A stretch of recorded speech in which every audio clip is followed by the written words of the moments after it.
Pandian stress இருக்குல்ல today எபிசோடில் நம்ம சரவணன் இருந்துட்டு உன்னை நான் எந்த அளவுக்கு விரும்பினா ஆனால் நீ எனக்கு இவ்வளோ பெரிய துரோகத்தை பண்ணிட்டியே அப்படின்னு சொல்லிட்டு சரவணன் இருந்துட்டு போதையில் கூட மயிலை பற்றி நினச்சி ரொம்பவே கோவத்தில் இருக்காங்க.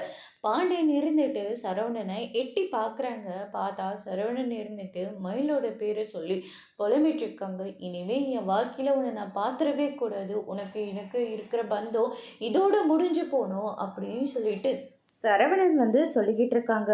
அதுக்கடுத்து தான் நம்ம கோமதி இருந்துட்டு, என்னங்க இது சரவணனோட வாழ்க்கை இதோட முடிஞ்சு போயிடுவா, இனிமே அவனுக்குன்னு ஒரு வாழ்க்கை இருக்கவே இருக்காதா அப்படின்னு சொல்லிட்டு கேட்கவும், யார் சொன்னா, அவனுக்கு இதுக்கு மேலே தான் வாழ்க்கையே இருக்குது. இப்போ மயிலை பற்றின விஷயம் அவன் தீர்மானமோ ஒரு முடிவு எடுக்கணும், அதுக்கப்புறமா தான் அவன் வாழ்க்கையை பற்றியே நம்ம பேச ஆரம்பிக்க முடியும் அப்படின்னு சொல்லிட்டு இந்த பக்கம் நம்ம கோமதி பாண்டியன் கோமதி கிட்டே சொல்லிக்கிட்டு இருக்காங்க. அதுக்கு அடுத்து தான் மீனா இருந்துட்டு, இப்போ இவருக்கு தெரிஞ்ச உண்மை வீட்டில் யாருக்காவது தெரிஞ்சால் கண்டிப்பாக இவர் சொல்கிற மாதிரி எல்லாருமே மனசு ரொம்ப கஷ்டம்தான் படுவாங்க.